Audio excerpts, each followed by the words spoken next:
it does take time and it does cost money. There's no roundabout way, or there's no easy solution to that. It's like an AI platform where if you want to launch your own app, and you can build like a fully functioning app on it to pitch it to investors that this is how it's going to look like. This is exactly UI UX of it. I think so many people worry too much about trying to perfect their product or trying to perfect their podcast or trying to perfect their content.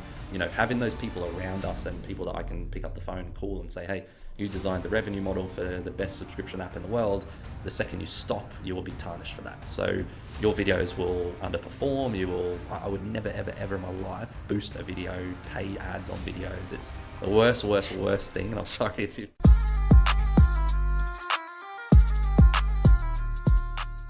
Welcome to Call Me Didi. I'm your host Diva. And I'm your host Sanchi, and let's get into today's episode. Today we have a lovely guest, Sam, CEO and founder of Getahead app. Welcome. Thank you. Thanks for having me.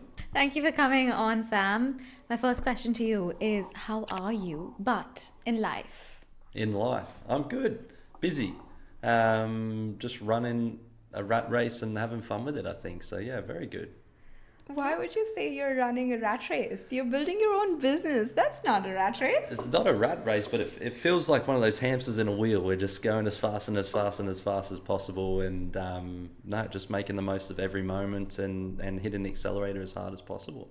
Yes. Is that intentional, to go really fast? I think hard? so. Yeah, I think speed is key to success, especially in these kind of products and apps and business. So yeah, I think learning how to manage large parts of the company in different areas and running them all at the same time with such a lean team does always feel like you're moving very quickly and lots of different things are happening. But I think when it doesn't feel like that, that's when you should be slightly concerned. So I love it. I enjoy it, but it's full speed ahead. It's constant, isn't it? Yeah. Well, you obviously are wearing a Getahead t-shirt and the cap. You've come with the full merch. But for our listeners who don't know what Getahead is, can you tell us a little bit about it, what the app does, and who you're serving as well? Absolutely. So we're a jobs app that works a lot like a dating app such as Tinder. We're more about showcasing your personality, who you are as a person, rather than a resume or a piece of paper. So we're very focused on hospitality, retail, trades as well. Your admin jobs, your front of house. I think hotels, restaurants, bars, cafes, shopping centers, that's our demographic. Essentially any job that you wouldn't find on LinkedIn or shouldn't find on LinkedIn.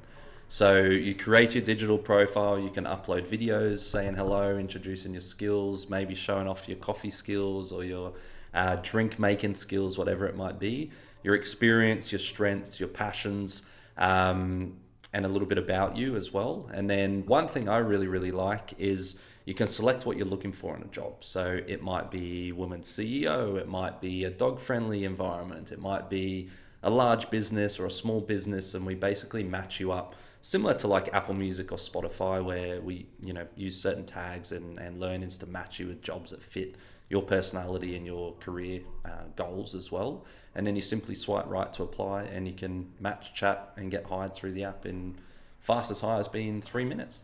That is actually really cool, because if it existed when I was looking for hospital and retail jobs, oh my God, I would have been hired very, very quickly. Because I feel like I have a great personality, okay? But it was just so hard for me to find a job, especially as someone who has just come to Australia, trying to like get into the working world but don't know anyone. Like I feel like a lot of this industry works a lot on who you know kind of stuff as well. Absolutely. And I remember like my first job, I had to go and give out my resumes. Like I think I did almost 60 to 70 and I got one call back.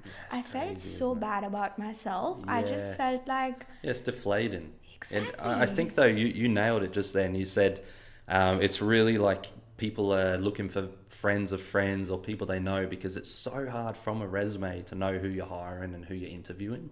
And it's such a time-consuming process as well for the companies. So that really is, I think it's a massive pain point, and well, we know it's a massive pain point, and it's a problem we're trying to solve. So yeah, you nailed it. It's people want personality, they want to know who they're hiring and if they're fit for the role, and there's a better way to do it. So that's the gap we're trying to fill. Yeah. And how's it going? Whereabouts are you currently? I know you started off in Brisbane, but I know you've expanded into other cities as well. Yeah, we're Australia wide. We're also available in the US now. So we currently have a wait list available in the US. We have a couple thousand users already waiting there, so we're excited to launch there pretty soon. But no, we're going well. We're 150,000 job seekers on the platform now. We're almost at 2 million swipes in the platform, and we've cracked 25,000 matches. So that's job seekers and companies that have connected and gone further into interview stages. So it's moving, it's doing really well, and we're excited to see where we can grow it to in the future as well. I'm very curious to understand. You said that there were 2,500 matches. 2,500? 25,000. Sorry, yeah. 25,000 matches through the app. Mm-hmm. If it's not conversion-based revenue model, how exactly do you monetize it? Sure. So we have many different avenues in terms of the job seeker and company profile. So currently, as of today, it is free for job seekers and companies to jump on the app, post a job or job hunt. It always will be free. But for companies that want certain features like multi-user access, or want to post a large number of jobs, or they want to use instant match, or they want to use text or video call, there's a whole bunch of upsell tokens or packages that you can have within the app as well, which is an area that we are about to start monetizing.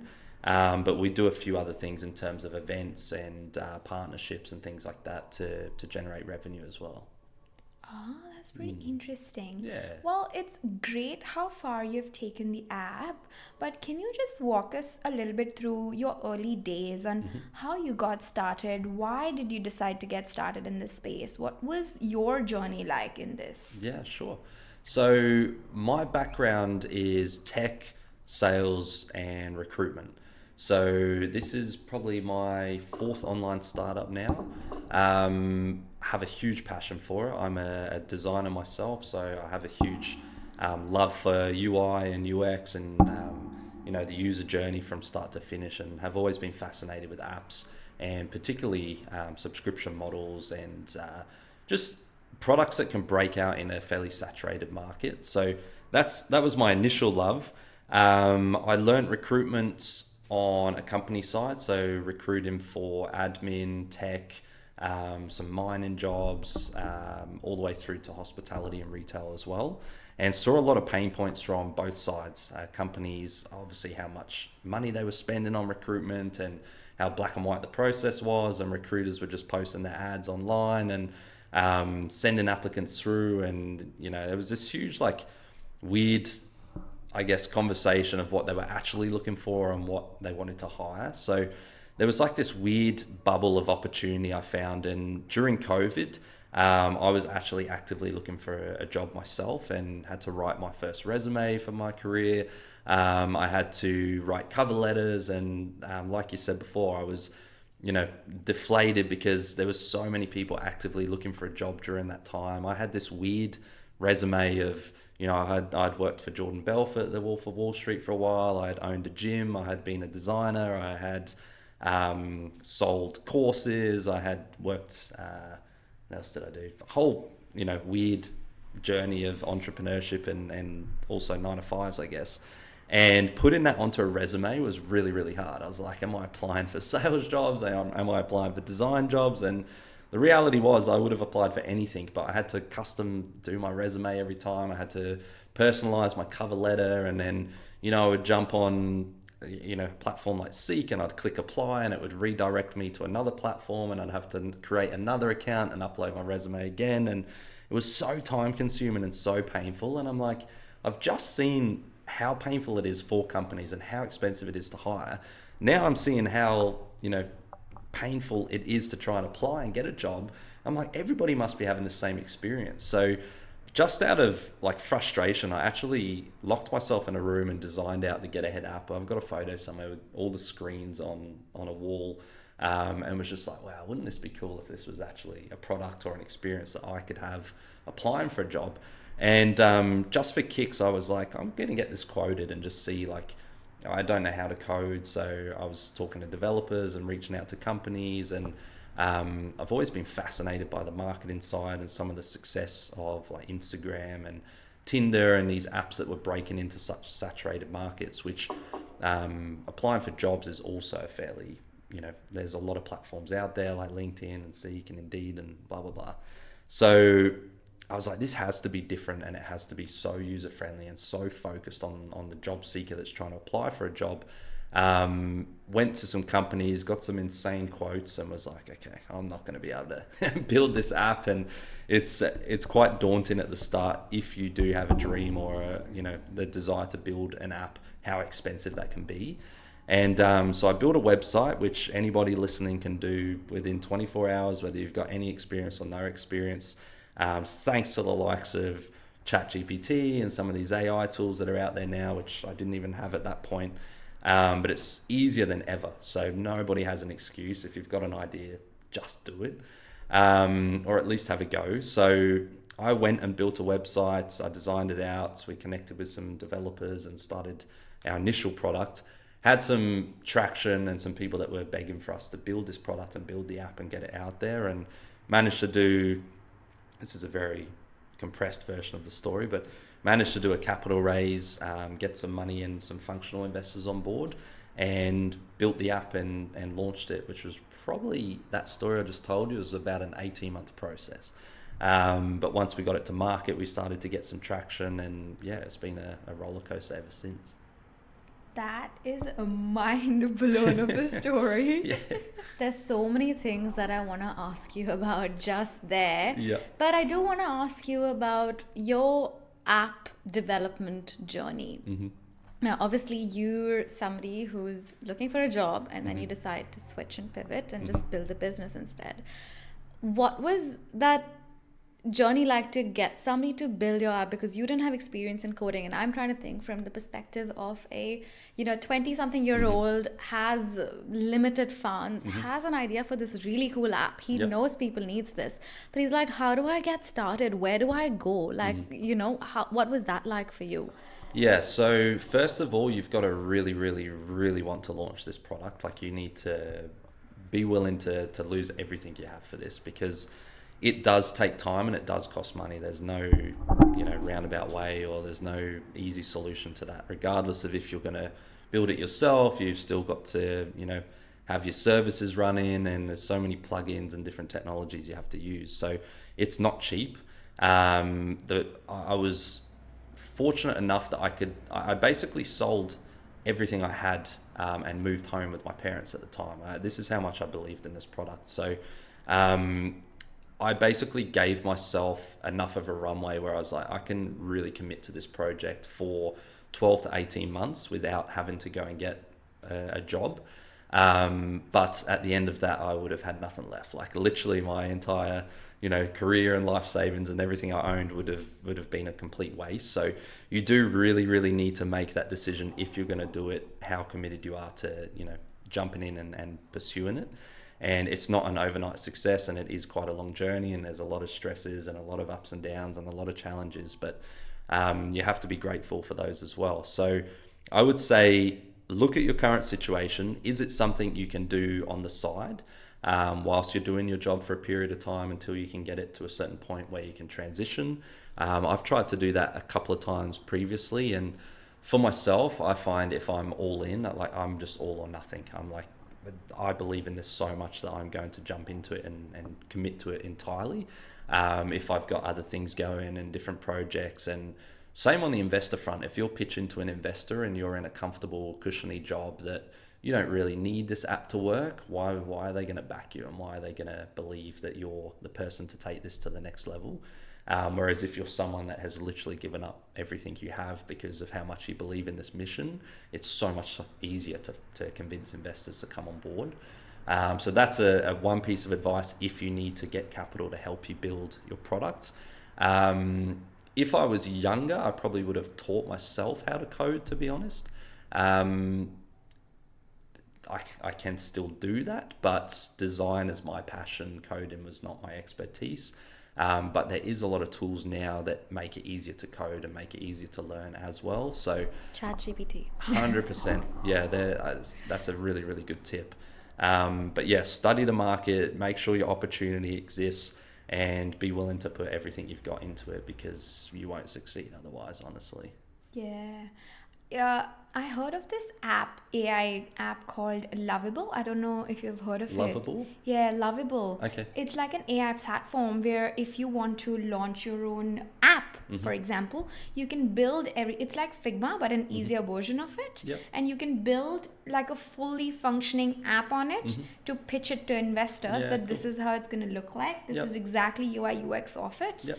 And like, this is how it's going to work. This is the functionality and everything. And it becomes 10x easier to pitch the final product, because and it takes like literally half a day to do it. Yes. Yeah, it's good if you've got an eye for design. If you don't, that's probably backfire, to be honest. So it's one of those things that I think the best tool I ever had was being able to design in Photoshop or Figma, and being able to sit in front of someone and show them, like you just said, your vision and how you hope it's going to work. But it has to look good. Otherwise, I think it's a very quick way to, this is what I'm hoping to do, and someone looks at it and goes, that doesn't look very, very good. And it's a fine line of, this is my vision and I'm going to try and find the best people to help bring this to life. But you're right, you do need to launch a crappy version of your product first, always. And that's a really fine balancing act as well. As like, you need to be ready to put something out there that you're not entirely proud of, or it's not where you're really trying to get the product to, just to get the traction and test the market fit. I think so many people worry too much about trying to perfect their product, or trying to perfect their podcast, or trying to perfect their content. Just do it, film it. Everyone's got phones, everybody's got computers. Make it happen if that's what you want to do. Yeah. So throughout your journey, at what point did you realize and thought that, now is the time when I want to get investors? Because firstly, I really need capital, and I really need someone to help me in this journey, because like, it'll be good to get some experienced people on board. And what are some tips that you'd give to people on how to go about finding the right investors for your business? Yeah, for sure. I think the point I realized I needed to get investors was my first quote. I think my first quote for an MVP, which is your most viable product, was about $2.5 million. So if you're fortunate enough to be able to afford that, go for it. But I wasn't. So I needed to get investors to come on board. That wasn't the quote we went for. But you would be very, very, very lucky to get an MVP under six figures, to be honest. So expect that. Functional investors was probably the best accelerator or accelerating tool that I could have had, and also soundboard. So bringing on people that had retail hospitality connections, had government connections, had tech experience, had a tech exit. We've got the founder of Tinder on our team now, head of marketing of Tinder on our team now. Having those people around us, and people that I can pick up the phone and call and say, hey, you designed the revenue model for the best subscription app in the world. This is what I'm thinking. What's your opinion? That might save me 12 months of testing, or 12 months of guessing and trying to figure out the best option. It's being able to pick up the phone and call someone that's an expert in what they have done and what you're trying to achieve in that field is so invaluable. Honestly, it's worth 10 times the amount of capital that they put in. But pick the right people, I think, is a big thing. Pick people that suit your product, suit the industries, and also open the doors that might take you a lot longer to get to if you don't have those people. Yeah. You did mention the Tinder founder, and I like your app because it's kind of Tinder for jobs. Yep. Can you tell us, what was that journey like for somebody who wants to get like these big names on board on your company? Yep. How did you go about doing that? Yeah, cool. Yeah, so sorry, I didn't really answer that before, but LinkedIn's a really good tool for finding functional investors or people that might be interested in your industry. The Tinder one was an interesting one. I don't know if I've told this story many times, but I, for about 14 months, was reaching out to numerous people that were on the founding team at Tinder. and kept pretending that I was in Los Angeles every, I'll be here for 4 days next week, and would love to catch up for a coffee or show you what we're building, and we've had this traction. And at the time, we actually hit #1 in the business app store when I was the only employee in the company. We'd had some really, really good early signs of traction and a few numbers that we were quite proud of, and we're using that as leverage to try and sit in front of people and show them the opportunity. And I remember Rosette, so she was head of PR and comms and marketing for Tinder, and when they launched, and she was like, yeah, no worries, like I can catch up on Wednesday for 20 minutes. And I was like, holy crap, okay, I'm jumping on Qantas, like trying to look up reward flights and see, I need to be in LA in like 48 hours. So jumped on, booked a flight. I'm like, when am I going to get this opportunity to meet someone from the team? And I was like, yes, it is something I probably could have done in Zoom, but sitting down in front of someone and showing them the product and letting them feel what the market in Australia is using was invaluable. So backed myself on that, went over to LA. She cancelled the meeting. I think I was flying home like the next day, and I was like, please, like, just give me 10 minutes, like meet you at the gym, a cafe, anything. So she was like, look, Sunday morning, meet me after gym at this cafe. So we sat down, and 20 minutes turned into, it was literally like a 1.5, 2 hour conversation. She saw a huge need for the product. Even the cafe we were sitting at had a chalkboard saying, we're looking for bubbly people with this and that. And I'm like, how do you, find that on a resume? How do you do this in masses and these larger chains? And she just really connected with it. And long story short, she introduced me to Jonathan, one of the founders, and both of them have joined, our advisory and investor board. So yeah, that was a fun one, but you do need to put yourself out there, and it just starts from like, there's functional people that you and I could go and find today in Brisbane or Sydney or Melbourne and just have a coffee with. But I would always be shooting big as well in the background and trying to plant seeds with people that can dramatically, increase the reputation or your vision for what you're trying to do.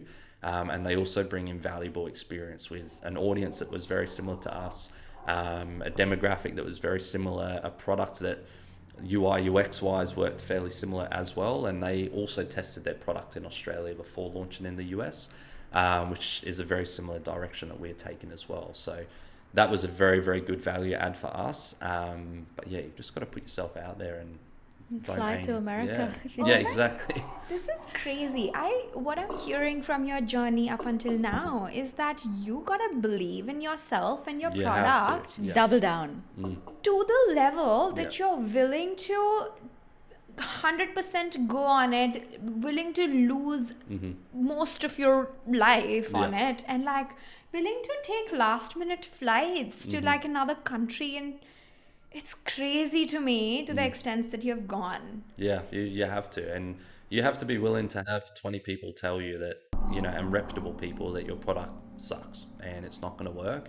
And you have to go home and be like, you know what, it is going to work and it doesn't suck. And this is why I believe in it and this is why it's going to succeed. And I'll tell you one thing I've learned and seen throughout this journey is I've seen so many terrible products and crappy apps and businesses that succeed really, really well because the founder or the CEO or the team are just never giving up. Like they just keep going.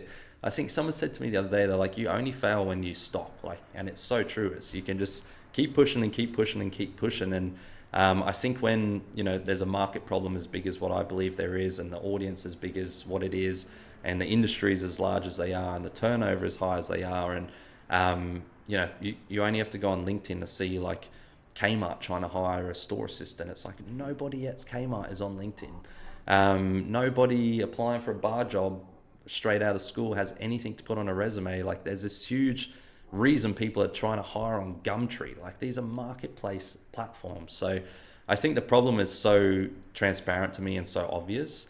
And I just believe I've got the drive and, ambition to make it happen. And you really do have to back yourself and believe in yourself and almost be delusional a little bit, honestly, for the first year or two, and just go. Can I ask you something? So what I hear in your voice is exactly what Sachi said. You have heaps of conviction, and you're doubling down, and I'm sure you figure things out along the way, but key steps that you need to take, the people you need to talk to, the people you need to bring on board. Can you walk me through your early days? So let's say you finished, did you go to uni? For a few months, yes. All right, let's go back early in your 20s. Yep. Can you walk me through your journey from there to now? And you did mention this is your fourth business. And what are the things that you've learned along the way, or the people you've learned from that have helped you become the person you are today? Okay, so I think competitiveness is one big aspect of that, which I think comes from sport in school and after school. I've always been very competitive and, want to win and want to learn and try and surround myself with people that can accelerate my ability, which I think has translated really, really well into business. And I think as well, like my dad has always been quite entrepreneurial and ambitious and driven, and honestly definitely the hardest worker I've ever met, to be honest. I remember falling asleep as a kid and he'd be on the phone selling at 10 p.m. at night and built himself up from nothing, and my mum's always been very go and do it, like very supportive of really wild, crazy ideas, and I think the combination of those two just gave me like this perspective of looking at problems and looking for solutions, or there's got to be a better way of doing things. I'm really, really bad at reading instructions or things that are quite formulated. I'm always looking for faster and easier ways to do it. Like I couldn't imagine like working on a work site without being like, there's got to be a better tool that can do this faster, or there's got to be something. Like that's just how my brain's always worked. And my first job out of school was working at a gym. I was a personal trainer and I was training 40, 50 sessions a week at the time, and there was a lot of older personal trainers there that were also doing 40 or 50 sessions a week, and I'm like, okay, this is, I'm charging the same amount as them, I'm doing the same number of sessions, like this is my career for the next 30 years basically. I'm like, there's got to be a way I can train more people and charge less and make more and have more time. And I just started thinking like that quite early on, to be honest. And I actually created with a friend of mine a product where we filmed you doing the exercises, stretching, nutrition, all this stuff, and put it onto QR codes, which at the time was way too ahead of itself. You had to download an app just to scan QR codes. No one really knew what this little barcode was, and but it was pretty fun. We sold it into a couple of hotels, and cruise ships was our next project. So unstaffed gyms, hoping to reduce their insurance and hoping to allow their members to know what they were doing when they visited the gym. And that was sort of our first learning curve. Never created an entity for it. Got a really good dietitian on board. She, has flourished, I would say. A lot of people probably know her and her supplement line, but there was a lot of learnings in that journey, and it just sort of was like a creative playground for us to come up with things and build it and put it on this website and have fun with it. And that was kind of where I guess I fell in love with that creative side of it, of like creating a solution and being able to put it out to the world and help people.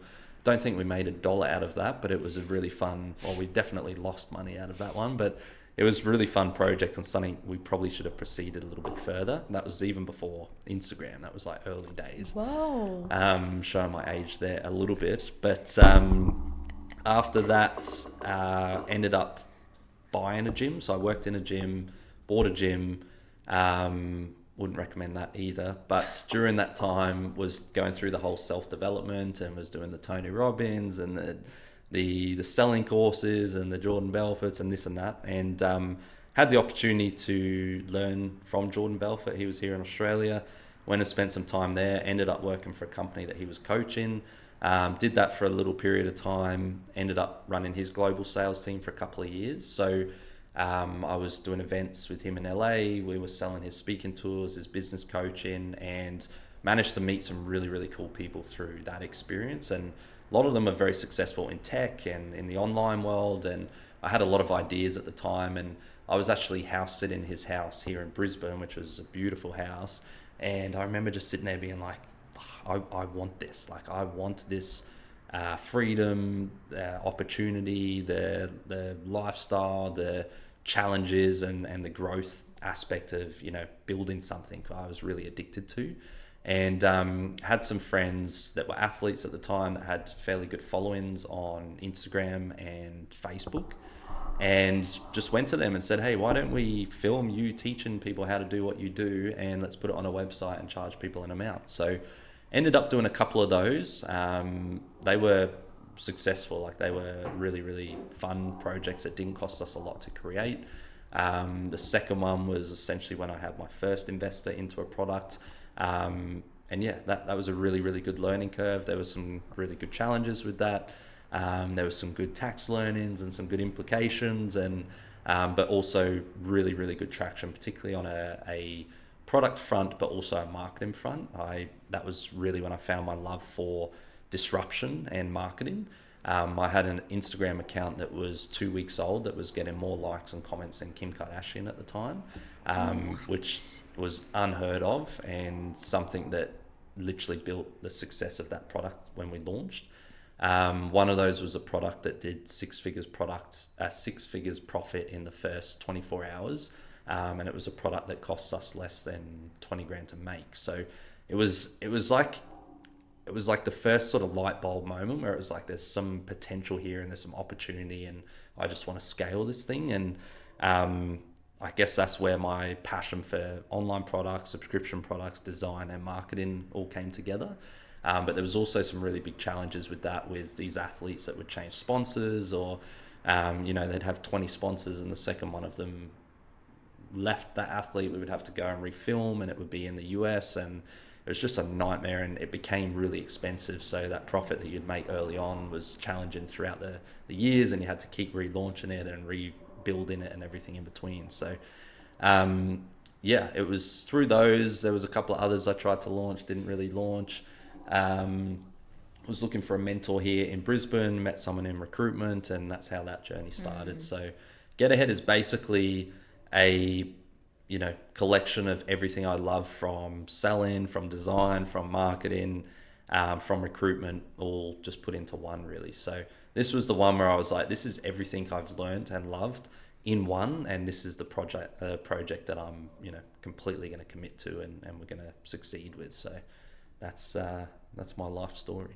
That is crazy. Throughout your journey, this is something that I picked up from it, that you have such massive drive to like make big and like just do it kind of vibes, which is amazing. But throughout this journey, have you ever felt self-doubt or imposter syndrome?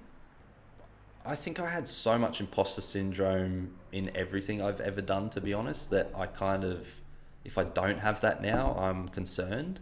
So I think there was a couple of jobs, like the one where I was selling courses was essentially professional door knocking. Like, I had to drive around to work sites and stop them working and try and pitch them products and courses and services and things. And that was quite daunting.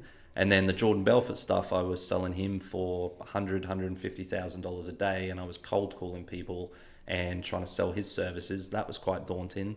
The online stuff, I had no idea what I was doing, and that was quite daunting. So I think I've always just thrived off feeling uncomfortable, and the reality is it's not easy. And I used to watch people say that online and be like, whatever, it is what it is. But the reality is, if you're not willing to commit to it and have that drive, unless you're an absolute Zuckerberg, like, it's very, very hard to break out in a world that, there is other apps similar to us that are trying to have a go or have had a go previously. There is going to be probably 10 more in the next year, but the difference between them and us is that I just won't give up, and I will happily go to war with every single one of them and back myself to know that, I will work harder than them and push harder than them. And that's my self-belief, and I think what gets me out of bed in the morning and what keeps us going. So I think you've just honestly got to believe in yourself. And yeah, you will have up days, you will have down days, and 100% there's been some incredibly big hurdles and moments where it's like, Jesus, like, you know, I don't know how I'm going to get through this. And again, functional investors are a huge asset at that point as well, because you can call them and say, hey, we're getting sued, or we're, you know, going to lose everything if we don't do this, or these guys have just launched, and they'll say, Sam, this isn't going to be the first time this happens, it's not going to be the last time it happens. Like, it's nothing, just happened to us a million times. Or what are you worried about? Like, it's nice. And I think surrounding yourself with the right people, as you know, corny as that sounds and as basic as that sounds, is the biggest asset, whether that's from an investor front, whether it's from your friend circle, whether it's from networking events. It's finding the right people and listening to the right people, and only taking advice from people that are relevant to the problem as well. That was something I took a little while to learn, is everybody's got advice. And even to the people listening to this, my advice might only be relevant if you're building an app in this industry. It might not be relevant to you launching a fish and chip shop. Like, there's certain things that do relate, but there's also a lot of things that don't, and everybody has different journeys. So, you know, every single one of my investors will tell me different things because that's what worked for them. So I think being open to learning from a lot of different people, but also only absorbing or really understanding what's relevant to you and your journey is really important as well. Because I shouldn't say I hate these people, but grinds my gears, these people that listen to podcasts all day, every day. They go to every single networking event. They've done 2 million uni degrees, and, you know, they've got all the knowledge in the world and all the experience and tools that they need, but they're never going to do anything with it. They're still, you know, in the job that they started 30 years ago. And it's like, just start. Like, you only need one little thing to take that first step. And the reality is, like, I could walk out this door and start another business on the way home, or you guys could, you know, win or apply for an award here, like, in 10 minutes. Like, there's so many opportunities out there. So I think starting and just go in, because, you know, what have you got to lose at the end of the day? I agree. I was going through, I think, just scrolling, and I realized, like, there was this video that said that you kind of get the same hit in your brain when you listen to self-help podcasts or videos with the hit that you get when you're doing the thing as well. So a lot of people think that when they're listening to these videos and, like, watching the content, it's they're going in the right direction, they're taking the right steps, but you're not taking the right step until you actually go and do it. Yeah, absolutely. You know? Yeah, 100%. I think being willing to learn is a good step and a step in the right direction, but you need to absorb knowledge quickly and take action, because someone could read one page of a book and do better than you if you read the whole book, just because they actually put it into play. So exactly. That is the reality. Yeah. It has to be a combination of learning, applying. Exactly. Yeah. I get totally relate to that one. Well, I have one final question in the marketing space for you. We actually found you through TikTok, through your videos, through the interview series that you do. And how did you just... Basically, what I'm trying to say is that you are not the face of your social media, right? Do you think that's important to be the face of your social media in order to go fast? Or is it okay to, like, get employees and you still get the right amount of growth? I don't think it affects speed. Like, no one's going to be like, oh, the guy doing the street interviews isn't the founder, so I'm not going to go download the app, or I'm going to, you know, I don't think it affects it from that respect.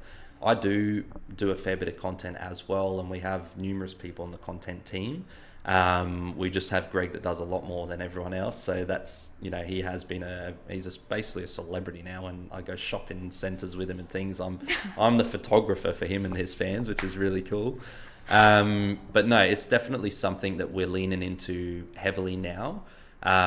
It is very time consuming content. And when you're the designer, sales guy, marketing, creative, finance, Uber driver, office cleaner, like, dog walker, everything in between. It's hard to take on every single role and be the face of your content, but I do truly back founder-led content and storytelling. It's something we're really focusing quite heavily on at the moment. So we've built an audience, we've tested different networks and channels, and just allows us to scale so well into different markets when I can put someone like Greg in Australia and Johnny in LA and someone in New York, and doesn't have to be me everywhere.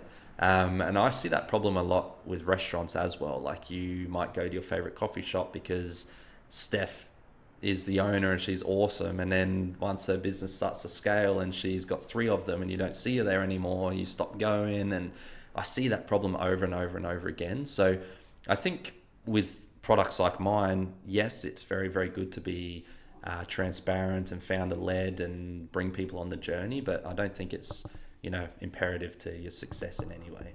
Yeah. And another question I had with the street interviews was, you know how you go to people on the street and just ask them, what do you do and how much do you earn?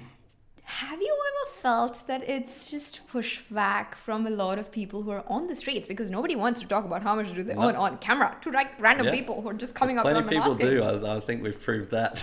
But yeah, there's a lot of pushback, but I think that's why it was so successful. So it's going out and asking the questions that people don't want to ask, but everybody wants to know the answers to, is what gave us such early traction with that content.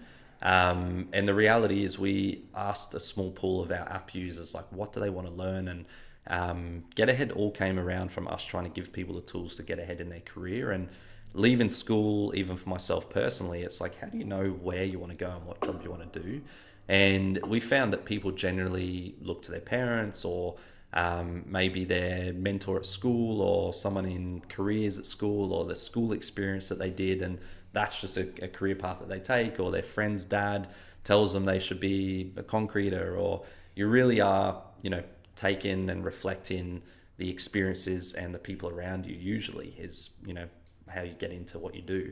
So we found that a lot of younger people these days were like, we don't actually really know what we want to do, but we'd love to know what you make in certain fields, or what you need to get there. Do I need to do this? Do I need to go to uni? Do I need to have these skills? So us going out there, it's actually been really, really fun, because we get to go up to anyone and everyone, ask them what they do they enjoy it, is the company cool they work at, what perks do they get, how much money can you make in that industry? Because the reality is, everybody needs money to survive at the end of the day, and that was one of the reasons I left my uni degree. Was the tutor came in, and I had 6 years to go, and told us what, great news, guys, you're going to be making $47,000 year one, or whatever it was.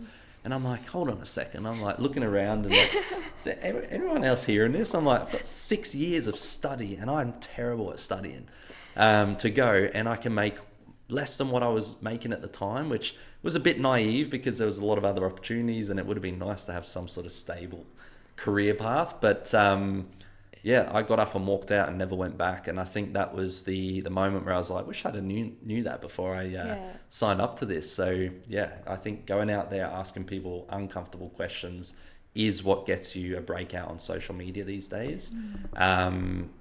Because you don't want to watch something you already know, right? Yeah. How do you go about it? Because, do you just, before actually filming them, do you ask them, is it okay if we film you and put it on our social media? Nope. Or do you just do it? We used to, but we're fairly numbers driven now, where we'll go out and film a certain number of interviews, and we physically don't have the time to stop and talk to everyone and show them the app and have the conversation with them. So we'll just walk up to people and ask them, can we ask you what you do for a living, and share it with our audience and inspire other people on different career paths to take, and they'll say yes, and we'll interview them. Nice.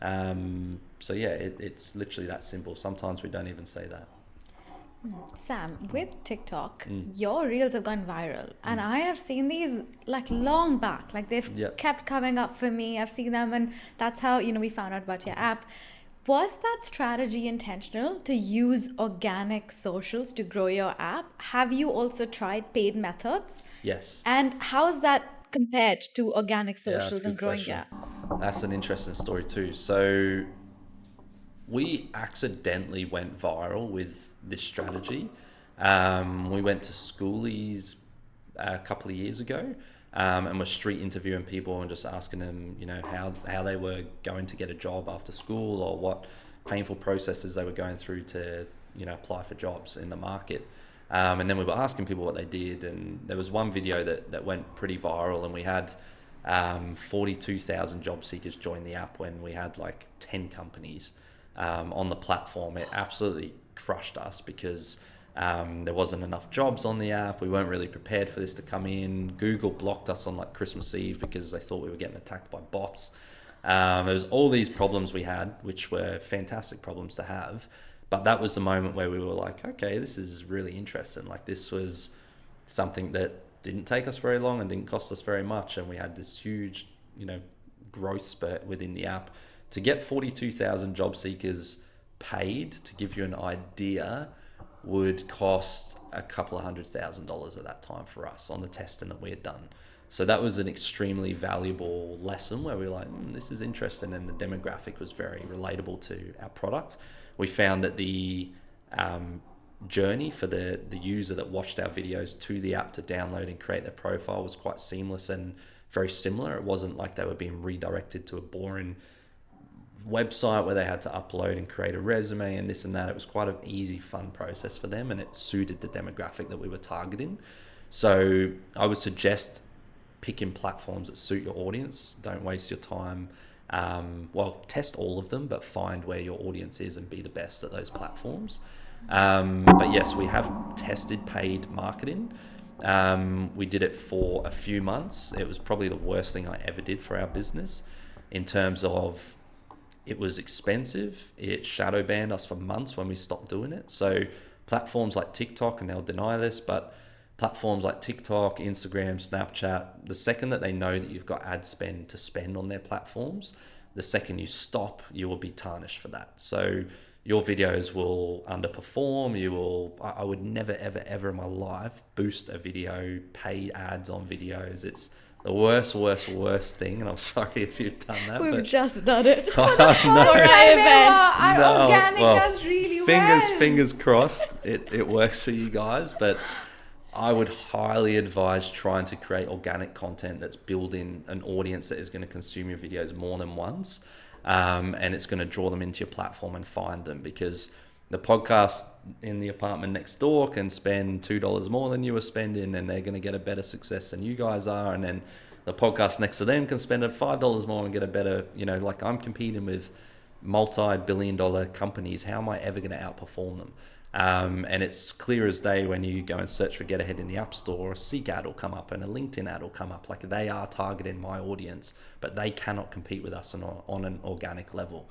And you can go to Employment Hero, you can go to LinkedIn, you can go to Seek. They all do our exact, what are you doing, how much do you make, street interviews, and none of them are performing on the level of views that ours are. So I think building an asset like that is something that no one can take away from you, and learning what converts for you as well. We are on average every 1,500 views, so it ranges between 1,500 and 2,200 views. We get a job seeker or a company download our app and create a profile. So to get that on paid was pretty expensive. It just wasn't scalable unless we went and did some serious investment rounds. But our customer acquisition cost is extremely low and something you wouldn't be able to compete with on ads. So it worked for us, but you do need to be a little bit racy and out there and making some noise to stand out, because there's so many people on there trying to do the same thing. So that's such a cool story. It actually reminds me of my friend's story. So my friend's family, brother and father, own a company in India, and they have a furniture company. They have cupboards and whatnot. And the father's like, oh, you know, we should really make some content of these organic socials on Instagram and whatnot. And he was like, yeah, okay, I'm going to get like someone to do it. So they go hire this random guy, paid probably $200 for one reel. That reel got over 10 million views. Wow. They got orders from all around the world. Yep. Over that weekend, they made over $200,000. Wow. Over one weekend from one reel. So you actually cannot even fathom the power of organic socials and how far that can take you for your business. But the key is, I mean, for them it was, I guess, luck, because it was the first video that they'd gotten creating. But if you just stay consistent, you don't know which one's going to go viral. Yeah, exactly. And it's usually the ones that you don't think are going to go viral as well. Like you do need to be consistent. We've never posted less than 3 videos a day in the last 2 years, and that's across 5 platforms. So we're posting 15 times a day on our worst day ever since we started. And yeah, there's been probably 3 or 4 times where, you know, we've been shadow banned or blocked or going through algorithm shifts or learn-ins, and it's really, really deflating. But you've always come out the other side of it. There's always ups and downs, and there's always going to be a social platform where people are fighting for views, and yeah, you've just got to be persistent, and like you said, just start putting stuff out there. And especially early on in channels, you're boosted, and you know, they want you to stick to that platform. I know some of the first video I ever posted on TikTok got 2.9 million views. So we tried to get that again for like the next 18 months. It was like unheard of. But yeah, we've had a few now that have done a lot better than that. So yeah, you've just got to be persistent. And like you said, people glue to it. Like we had a Rebel Sports guy we interviewed, and people loved him so much that they were calling from WA to his store to order the shoes. They'd go to their store in WA to try them on, and then they'd call the Brisbane store and buy them off him because they liked his story so much. And I've heard that so many times. We had a YouTuber that had like 400 subscribers, and his dream was to get to 1,000 or something, and he was 5,000 after 24 hours on our video. There was another guy that had 400 million views from our interview in 24 hours, and I won't even tell you what he did, but his income went up dramatically. So yeah, it's crazy, and people connect with you and they come along with the journey, and it's you know, priceless brand exposure. So do you want to do a video with us then? Put it on your socials. We will go from 300 subscribers to like 5K tomorrow. Absolutely. Can you please? Watch out for Greg is out today interviewing in Brisbane. So gotta go find Greg. Yeah. Can you please tell us where he is? Absolutely. How long are you in town? Oh, we're going tomorrow. Tomorrow, okay. We'll see what we can do. Yeah, thank you. Sounds good. Well, thank you so much for coming on. I have worries. one last question from you before we end the episode. If there was one advice you'd give to your younger self, what would it be? To my younger self? Just do it. Like, honestly, stop wasting time and just do it. Like, that's his advice I tell everyone, and it's very, very, it's nothing fancy, but it's the truth. Just do it. If you got an idea, start. It's probably going to fail, but you'll learn something from it, especially if it's your first idea. I would have launched an idea at age 14, 15, 16, 17 and 18 if I had known what I knew now. Just start, because the worst thing that'll happen is you learn something. Best thing that'll happen is you succeed with what you're trying to achieve. So just start and have fun, go hard, and dream big. That's really good. I can tell that you're a Nike fan. I love Nike, love Apple, Airbnb. Have you look up, find brands you like too. Like, there's, you know, a million other people that have done a similar pathway to what you're trying to achieve, and it's so much easier to just learn from them and learn from their mistakes. And little things like Airbnb will spend $2.5 million picking what color button converts the best on their checkout. So just go copy that color. Like, it's not going to cost you anything to do. So there's brands out there paving the way, and learn from them and just go hard.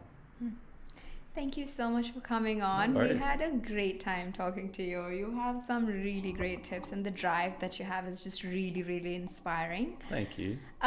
If our audience wants to find you and your app, where can they go? Yep. So all socials, Getahead, Getahead. Instagram, TikTok's Getahead.app, and App Store, Getahead. You have to be an Australian or US phone currently. But we are expanding to different markets at the moment, and we'll be in the US very, very soon as well. Amazing. Thank you so much. No worries. And if you're watching this video, you better like, share, subscribe, comment, do all the things, and we'll see you in the next one. See you. Bye.